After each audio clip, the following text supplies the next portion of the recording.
Welcome to the Catholic Sobriety Podcast, the go-to resource for women seeking to have a deeper understanding of the role alcohol plays in their lives. Women who are looking to drink less or not at all for any reason. I am your host, Christy Walker. I'm a wife, mom, and a joy-filled Catholic, and I am the Catholic Sobriety Coach, and I am so glad you're here. Hello, everyone. Thank you so much for being here. I'm really excited to do this episode. It's one that I've been planning for quite a while, and I just kind of got it all put together last night, and I am ready to roll with it. So today's episode is self-care without booze.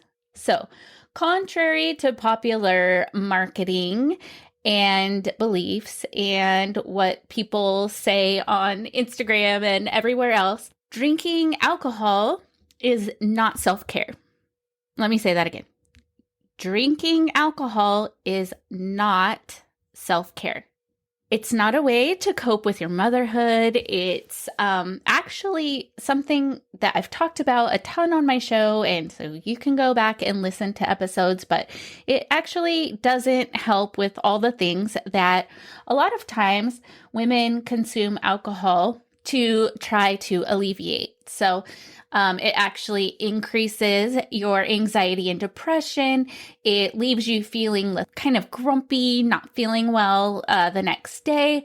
Sleep is disrupted, which accounts for the not feeling well and being grumpy. And yeah, it's just no good. And I want to help you by providing some tips on how you can do self-care without the booze. Okay, so I've been doing this for a long time. I am a woman in recovery, and I have had to figure out ways to self-care, which, I mean, sometimes as moms, as women, as Catholic women, the word self-care can feel a little selfish. But I think that the options that I'm going to be providing for you today, I have 5, are going to be very doable. And they are going to just fill your cup so that you can be the wife, the mom, the daughter of God that you want to be. So I have 5 of those for you, and I would love to dive in. So let's get started. So the first self-care tip that I have for you that does not involve booze is to schedule in real rest. This is conscious rest. It's about making deliberate choices to prioritize your well-being. So you may be saying, look, Christy, I am a busy mom. I have so many things going on. There is no way that I am going to have time to take a moment in my daily routine to have any kind of real rest. But this is what I would offer you. Think about the times, or take note of the times when maybe you're doing, things like scrolling or, wasting time doing things that aren't, really serving you, or when you're drinking alcohol. And then fill that time with rest. And rest can look different for everyone. For some people, it can be practicing gratitude journaling, praying, meditating, calming our bodies, doing things like gardening or painting, whatever it is, just so you are allowing your mind time to rest and you're able to calm your body. And that can even involve just taking, short breaks throughout the day to take a real deep breath.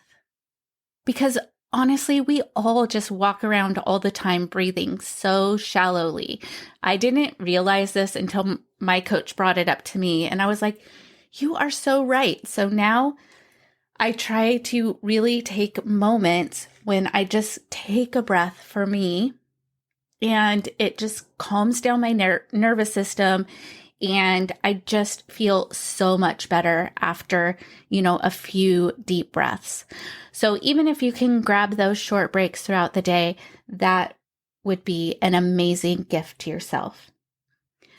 The next thing is hobbies. Like, do you have any hobbies anymore that you love? Or maybe you had hobbies that you had, but then you stopped doing. I know for me, once I get out of the habit of doing something, it can be hard for me to get back into it. And then I look back at it longingly, like, oh, I loved doing that. I should do that again. And then I don't do it. So I would say just like think about things that you used to do that you would like to pick up again, or maybe something new. Like, this is going to sound so funny, but I started doing lacto fermenting of vegetables. Like, I love it. I watched this lady. If you want to learn more about it, she's so good, and it's really easy for like beginners. Just look up clean food living, I think, on YouTube. Anyway, I got so into it. I binge watched like all her videos, and then I showed them to my husband, who was like, that's crazy. But then I bought all the things because I wanted to do it. I told my mom about it, and she watched the videos with me, and then she went and bought all the things. So now we're like these lacto fermenting queens. Like, it's so fun. Like right now I have some carrots going, and it's really good for probiotics and all of that. Anyway, so that is a hobby that I'm doing. Like, it's very calming for me to be like chopping things up. I feel very accomplished. I love looking at my vegetables fermenting on the kitchen counter. I don't know, they're like my little lacto babies. I just love them. So anyway, whatever that is for you, whether it's like crocheting, flower arranging, getting outdoors, painting, playing an instrument, just do it. Just pick it up and make time for it. And that is something that you can do, to fill that time that maybe you used to fill with drinking, or maybe you used to fill it with the time of not feeling well. And because you feel well, then you want to do those things more often. This leads me into exercise. I know. I'm not like a super fan of exercising. Anyone will not accuse me of being a gym rat, but I very much admire people that can get themselves to the gym and work out and do good things. That's not me, but exercise can look different for everyone. So some days my exercise is going down multiple flights of stairs, in and out of rooms, cleaning, laundry, and all of that. I mean, I can get quite a few steps in doing that. And then other days it's walking. Some days it's doing an exercise video. I just got like one of those mini trampolines to start doing rebounding. I just like to try things that trick my body into thinking that I'm not exercising when in fact I am. So, but I do know people that love exercising. They love to run. They love to be at the gym, and those types of things. And that is real self-care, because even if it's not for, weight loss or something like that, it really is so good. Those endorphins are so good for our whole well-being. And so that is definitely another self-care item. And then the last one is just ask for help. It's so hard. I am so bad at asking people for help.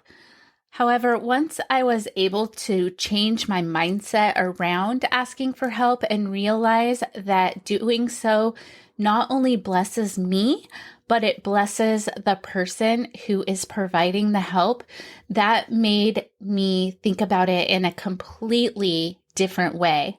So, for example, several years ago, before our boys were bigger and old enough to do a lot of yard work, I decided that we were going to hire landscapers, and we were going to have them come regularly because my husband was working a lot. And on the weekends, we were spending a lot of time doing yard work and not spending time as a family. So I asked him if it would be okay if we hired landscapers. That way he didn't have to do that on the weekends. I didn't have to do it because I hate yard work. And we could spend more quality time as a family. And we did that for a very long time. But I felt kind of guilty about spending that money to do that. And then my mom said, you're helping your landscapers by giving them a job, and they're helping you by, making your yard look nice. And that just made me feel so much better because I realized I wasn't just being frivolous. This was something that we could afford to do, and it was benefiting our family and it was benefiting him. So asking for help is good. So if you need help with maybe having a mother's helper come in a couple times a week, maybe hiring house cleaners, landscapers, training your children to help. I'm kind of bad about this because I just want to get in and get things done. But, especially since I have two 16-year-olds and a 10-year-old, they are all very capable of doing many, many things, and they do when I ask. So and getting your kids to help. My husband is very helpful. He actually does laundry way better and more efficient than I do, but he's very helpful, but he usually does the outside. I usually do the inside, but we both help out, help each other out, which is great. We have great teamwork. So just asking for help in whatever way will benefit you and just kind of lighten your load so that you have more time. And my final tip for self-care without the booze is to make a list of your energy drainers and the things that really light you up and get excited. And then when you are, asked if you would participate in this or if you could do that, you can really be honest with yourself about what you have time for, what your gifts are, what drains your energy, what gives you life.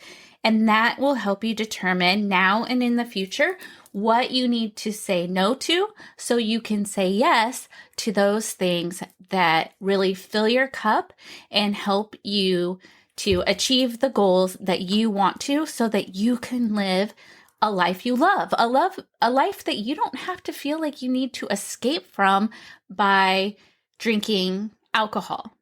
Because I promise you, alcohol is not life-giving. Alcohol is life-draining. It is stealing precious moments from you, whether you realize it or not. I ask you, I beg you to get really honest with yourself and look at your alcohol consumption and then ask yourself, is it serving me?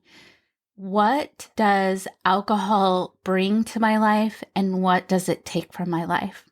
And then look that over. And I think that you'll be, you might be surprised. You might be encouraged, especially if you've decided to drink less or not at all for any reason, because you can now see on paper exactly what you've known in your heart and mind for a long time. And that might help your resolve to make that change so that you can stop the chaos, the chaos of thinking about it, of wondering when the next drink is going to come, wondering if you're going to go to a restaurant and have the opportunity to have a margarita, the chaos of feeling like you have to hide how much you are drinking or how frequently you are consuming alcohol. You can have more peace because you won't be feeling the guilt and the shame that comes along with, a next day hangover when you're driving your kids to school or you need to participate in an event or go to a meeting. There's a lot of ways we can beat ourselves up. So if we take away one of those things that we don't need, it just provides so much freedom. So I hope that you can hear the energy and the excitement in my voice because, I just want you to experience the freedom of living a life you love. So whether that's reducing the amount of alcohol you consume, whether it's eliminating alcohol altogether, whether you are a woman in recovery and you're just still struggling with really knowing how to take care of yourself, because for so long, that was the way that you took care of yourself or dealt with emotions. There's so many other ways out there.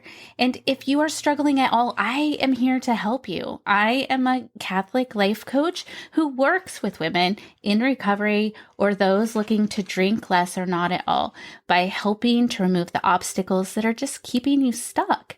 And I would love to help you. So if you're interested, you can find my contact information below, and there's information on my website and on my discovery call page. So love you guys, and I will see you next week. Well, that does it for this episode of the Catholic Sobriety Podcast. I hope you enjoyed this episode, and I would invite you to share it with a friend who might also get value from it as well. And make sure you subscribe so you don't miss a thing. I am the Catholic Sobriety Coach, and if you would like to learn how to work with me or learn more about the coaching that I offer, visit my website, thecatholicsobrietycoach.com. Follow me on Instagram at the Catholic Sobriety Coach.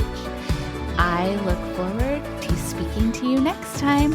And remember, I am here for you. I am praying for you.